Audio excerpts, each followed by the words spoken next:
Okay, ladies and gentlemen, we are live.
Just a second, Mayor, we're getting online. Okay.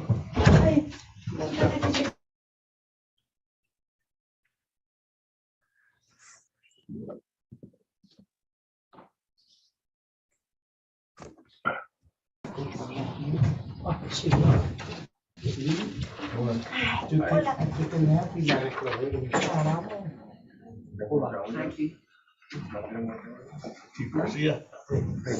See you. No, I didn't. She was like, come back in 1 minute.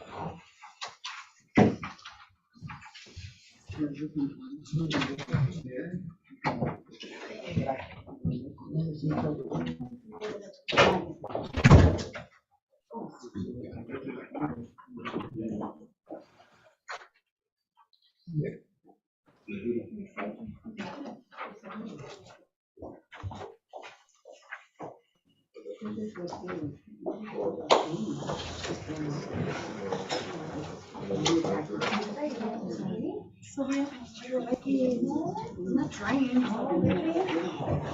No, I'm not dieting or anything.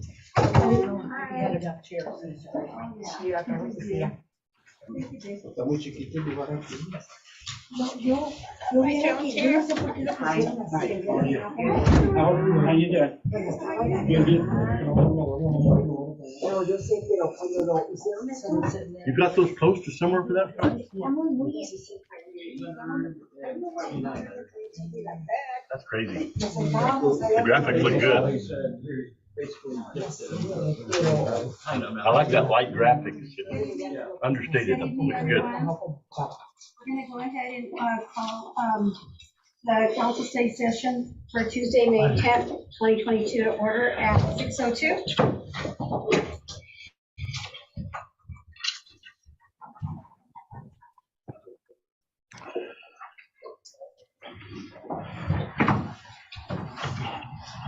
So we're gonna go ahead and go on to number 2, old business. Good evening, Bill. Good evening. We're going to go ahead and go to A, discussion of resolution 2022-12, resolution of the City of Mapleton, Washington, authorizing the mayor to sign a lease agreement with Alfred Webb Investment Properties LLC, Kurt Bellet, managing member for 408 B Street, the ex-Banner Bank building.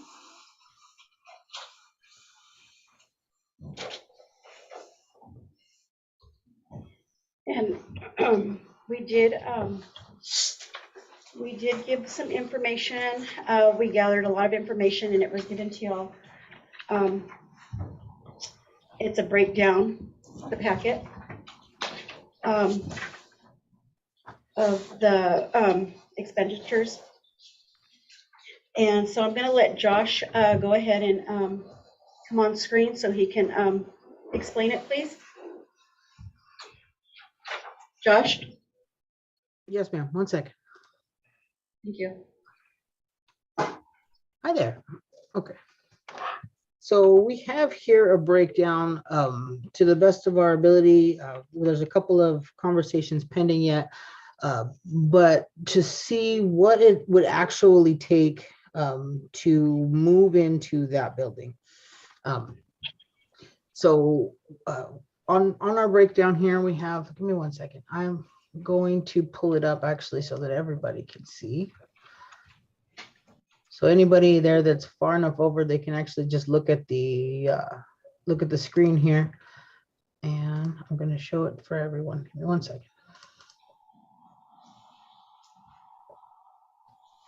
It opens up, and I'll show the screen.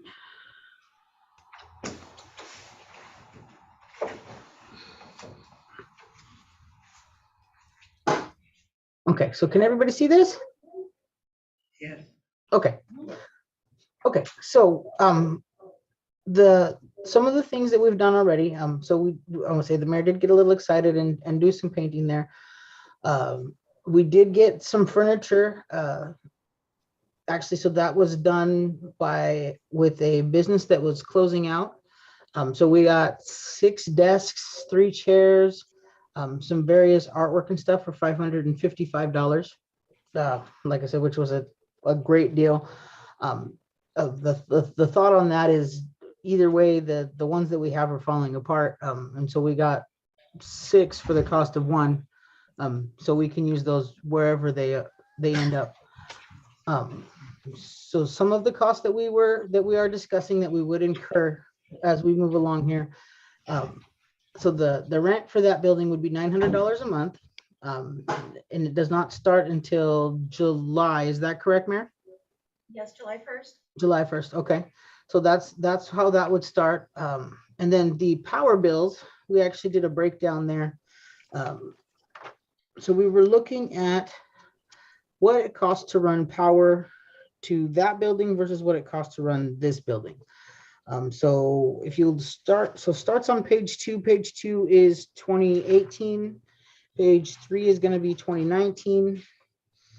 Page 4, 5, and 4 and 5 is going to be 2020, and then 6 is 2021. 2021 has only up to October, because October is when they actually leave that building.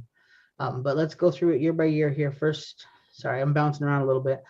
But so when we look at the cost for 2018, side by side, that building costs $5,000 to run the power in that building. City Hall cost $5,426. We cost $5,081.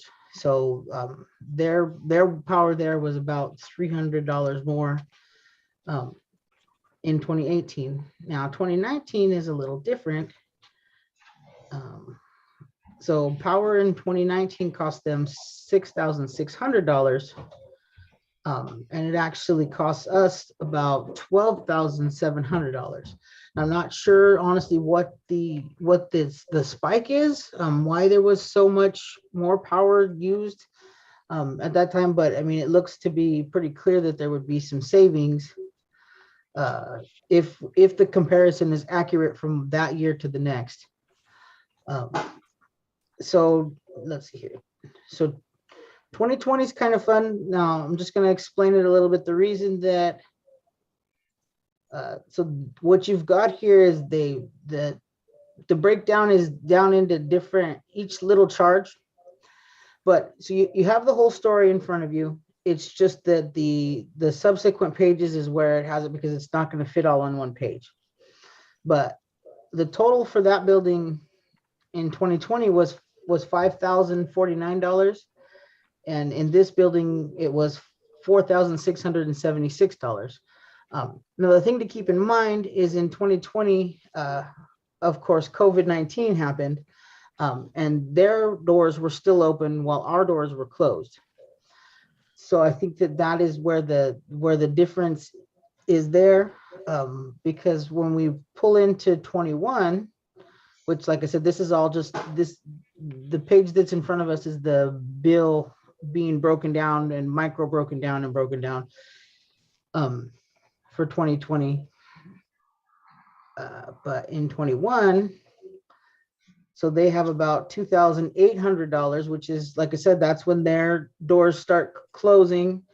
And us up to October of that same year is $3,698. So, I mean, I think that it's fairly predictable that the power is going to cost a little less in that building than it does in this building.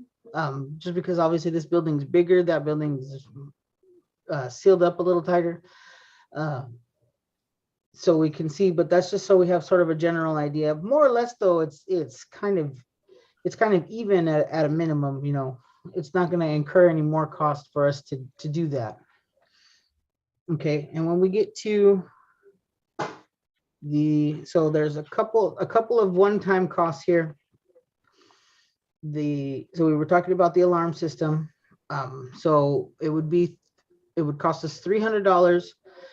And then $65 a month to move our existing code system into that building. And then it would cost us $3,675 to move our camera system into that building. So that's, I would say, so that's that thing. Then there would be some rewire involved in order to get it so that phone systems and everything are able and working like they need to. So that's a $2,453 cost that we would incur. That's again a one-time cost. Now that cost, though, honestly ties into some savings that we might be able to have as we move forward. So like I said, so because that's with the Cat 6 cabling that they can put in throughout for so $2,400 to put it in. And then they finally, I'll say this piece of the estimate was a struggle, trying to get what it would actually cost to move our existing lines over to the building. I actually just got this about, I don't know, 4:30 or so today.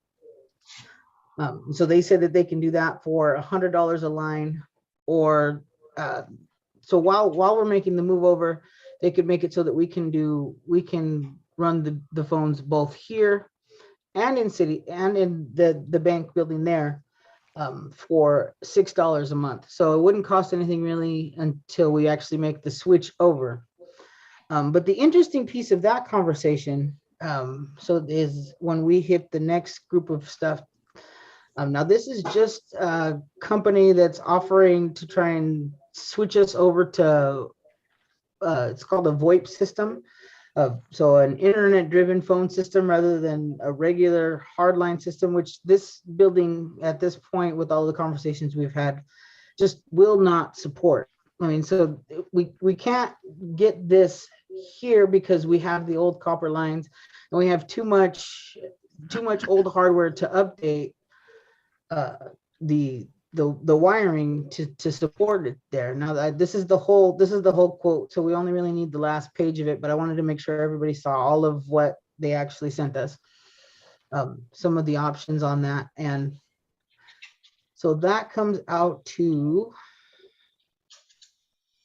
a total on page 15 for, so the first time it would be $300.54 and then $230.33 after that.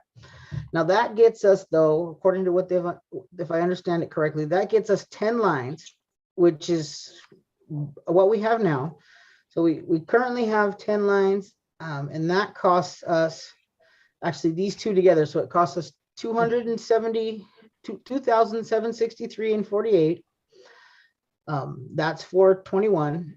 And then the PD side of things, and you have to put both of those together, cost us $5,308.18. So these two, and I'm sorry that they're separated. There's not really an easier way to do that, though. So $5,308.18 and $2,763.48. So it's about $8,000, $871.60. So roughly $8,000 a year to keep the old copper line systems as we have. Switching that over to the 230 and 33, which gets us all 10 of those lines, takes it from $8,000 to about $2,700. I mean, so we could potentially save about $5,000 a year moving forward just by being able to switch to one of those VoIP systems. So that, I would say, so that's kind of the thing that's pending on the phone system. But like I said, there's no way we can do that with our existing building. So the next piece there, we were talking about some of the changes that we've made in the budget, because of course the fact is that this move wasn't currently set in the budget for this year. We know that, but we have come up with a couple things to bring more money in and make some savings. So we switched the public works department from cell phones that they had plans on. So we also updated our bill from a regular business line to a government line, and we're going to be able to save $743 a month. Sorry, we switched the public works, so we're still connected to them. We just switched them from cell phones to walkie-talkies. So now they have their walkie-talkies that they take with them, and we're able to reach them, wherever they're at, without having, so they would have been $38, but still $60 a month is what we had been paying per cell phone at that time. So we saved a big chunk of money there. And then we were talking about the lease for the Methodist Church, and we were going to do that for $1,000 a month. So the other major question I know we asked, and we just got this in at 0 hour also, the question was, of course, keeps coming up, do we need an exit door on that building? And the answer to that question is no. So Chris Horton says he was able to access the new information and calculate an estimated occupant load once we finally got a blueprint of the building so that we could get dimensions and everything. And then he sends us the attachment, which is the very last page of your packet there. And it says, based on the information provided, this space should be considered as a B occupancy. For a B occupancy, the occupant load is calculated by dividing the square footage by the B occupancy factor, which is 150. This results in a total occupant load of 15 people, as highlighted in the table above. This does not exceed the max occupant load of 49, and the maximum travel distance on the common path of egress is less than 100 feet. Therefore, a single exit is sufficient for this application. This will be applicable to a building with or without sprinklers, and then it says to please see the attached table. So that's kind of out of my realm of things. I would say that I'm far from the expert on that, but he highlighted it for us so that we could see what he was talking about.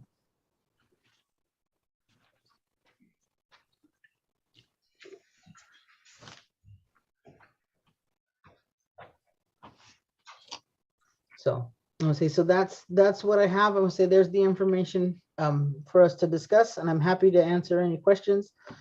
Sorry, I start talking faster and faster as I go along, but is there anything for me directly that I can look up?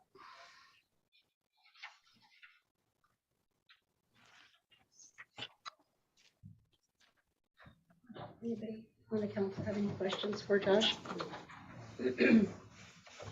No. Would this money be coming out of the COVID money or just from the city money? So there, I would say, so that would just be coming out of our regular general fund money at this point. Although there have been some things to look into on that. So there was the new change, actually, the final word on what you can and can't do with the COVID money, and it's actually a pretty broad spectrum of things. So we may be able to use some of that money, but either way, we've got I would say I think we've covered most of the cost of the move-in just by changing some of the things missed revenue and stuff on the city side of things here. So I mean, we should be able to even out for the most part without having to dip into that money. Because I know we haven't exactly decided what we were gonna do, with all of that. So Josh, don't we have a tower on top of our city building up here that we have to worry about? yes, sorry. So what do we do about that? So that conversation is still pending. I'm gonna say, so we did reach out to them and ask them about that. And I would say we were working on talking about that. So I'm not exactly sure, honestly, where we came to conclusion on that. I think he was still looking into it. And we did rent a church after all? So we have not yet, but that's the intention. Because I thought he said they were gonna turn us down. So, Mr. Bueno, no, was it Mr. Bueno? What's David, I believe, is that his name that called yesterday? Jose. Or Jose. He was the young man that came with Mr. Bueno to the last meeting, and they needed an extra week to move everything out. So I gave them until next Sunday, and they will be turning in the keys to the city on the 23rd, which is Monday, and following Monday. And we did advertise that the church would be up for rent. And as of right now, we have 4 people that are interested in the church and 1 that actually came in. Was raising his hand. Okay. Hey, Josh, is there any difference in the insurance cost as far as liability insurance? No, Right. sir, no. So since we don't own that building, it is not going to cost us anything on the insurance. We did talk to the WCIA about that.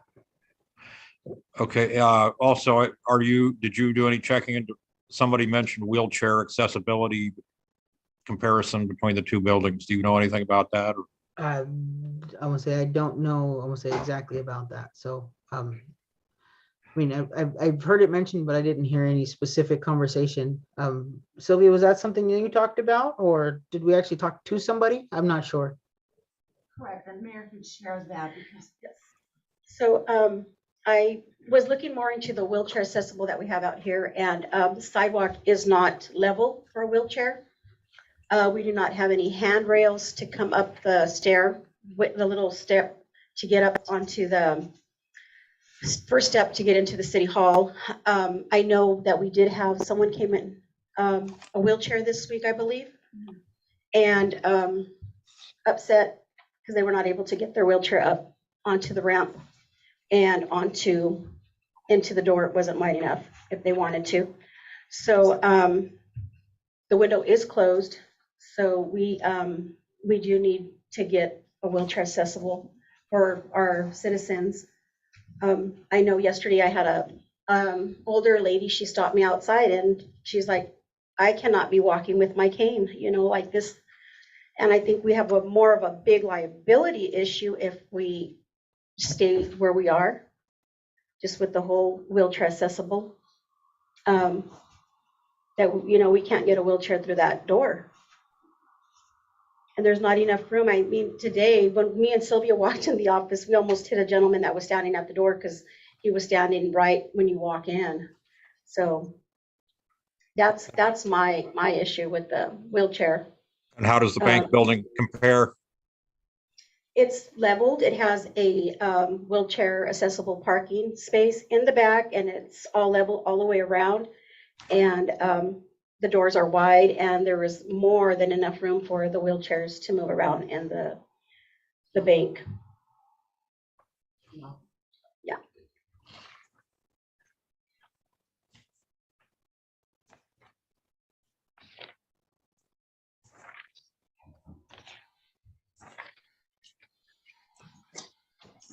Yeah, that's all I had.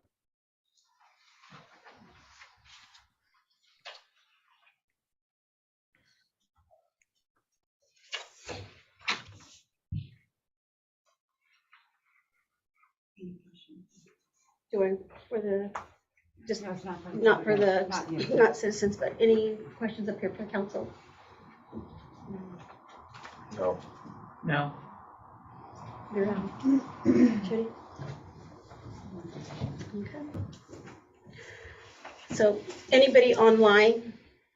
No, but right now. No, okay. So I guess with that, we'll go ahead and go on to Adjourn.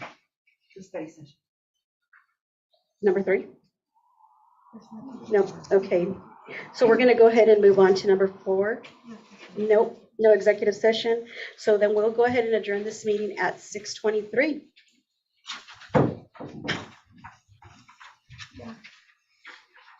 Great.